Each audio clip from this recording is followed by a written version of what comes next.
People in Gaza, displaced by the war and haunted by continued Israeli attacks, has now been compounded by another bitter enemy, the cold weather. According to reports, 6 babies have died due to extreme cold conditions in a week. Rains have further added to the plight. The Palestinian news agency WAFA reported that a 1-month-old, Ali al-Batran, died on Monday at Al-Aqsa Martyrs Hospital in central Gaza. The day before, his twin brother, Juma, perished from the cold in the displaced family's flimsy tent in Deir el-Bala.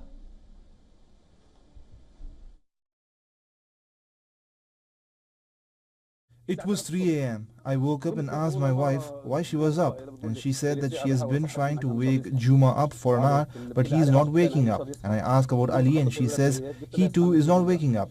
I started tapping them like that and said, "Oh darn it." I held Juma. He was white and freezing as snow. Go see him. Like ice, frozen. I carried him and rushed out. We have nothing but to call on whoever can help us to do so. To help our kids, to save us from this hopelessness, to save our children.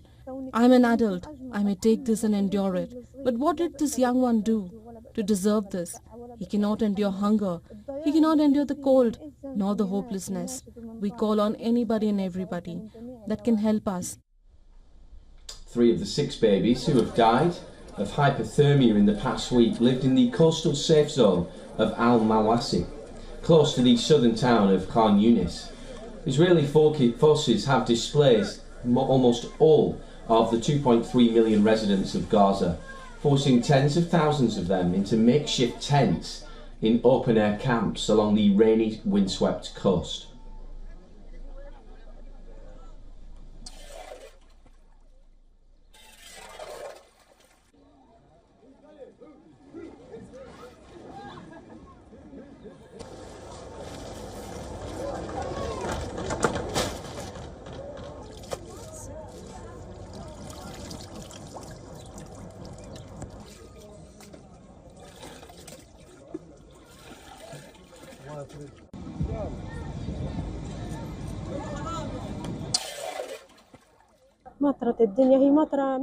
It rained. Although it wasn't heavy rain, it was mild rain. And look what happened to us. We were flooded.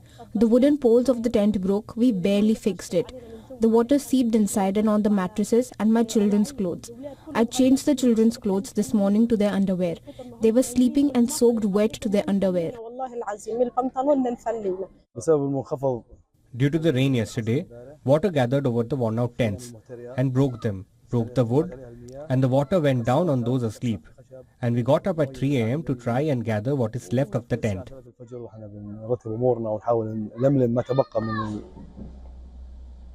International aid agencies warn that relief efforts remain grossly inadequate. Heavy rain has further complicated aid delivery, and many families are without food and clean water, or warm clothing as the winter conditions intensify.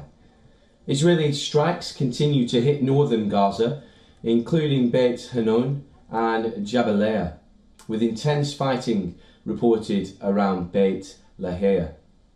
According to reports, the latest strikes have killed 27, taking the total death toll since October the 2023 attacks to 45,500. Aid agency UNRWA has called for an urgent ceasefire to prevent further humanitarian catastrophe, but peace talks remain stalled.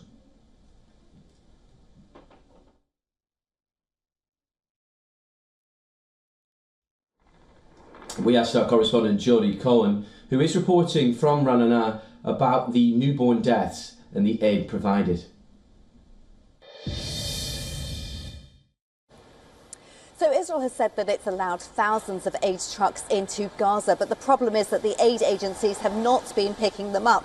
They said that 800 trucks, including warm clothing and blankets, have been sitting for months on the Gazan side of the crossing. Now, aid agencies say that the problems in distribution are because of lawlessness in Gaza. I spoke to a senior government official who accused the Hamas terror group of being responsible for the hardship caused to their own people, saying that this is a war that Hamas designed to cause maximum harm to the most vulnerable Gazans in order to curry favour in the international media. Now, this is a quote. He said that Israel is aware of the tragic situation, and to be frank, it's hard to see how Hamas treats their own people, but Israel will always do its utmost to get aid in to help Gazans in the midst of a war. And he said that Hamas could release the hostages and lay down their arms and the war would be over. But instead, we've seen more rockets fired from Gaza into Israel and another Houthi ballistic missile just last night. We also asked Jodie about the status of the Israel-Hamas hostage deal. So Prime Minister Netanyahu suggested that the war would continue until Hamas surrenders. Israel can't accept having Hamas on its doorstep after Hamas's 7th of October massacre on Israel and the taking of hostages, which Hamas has threatened to repeat. Now, Hamas is said to be refusing to release 1/3 of the hostages requested by Israel in the first phase of a deal. Israel is requesting the children, the elderly and women hostages to be released first, as well as any sick or wounded hostages. So where does this leave the talks? They're reportedly faltering but ongoing, and we might expect to see some movement in the new year. Remember, President Trump has said that all the hostages must be home by inauguration or there will be hell to pay across the Middle East. So perhaps Hamas might release the American hostages to try and appease President Trump, but that's not likely to be enough.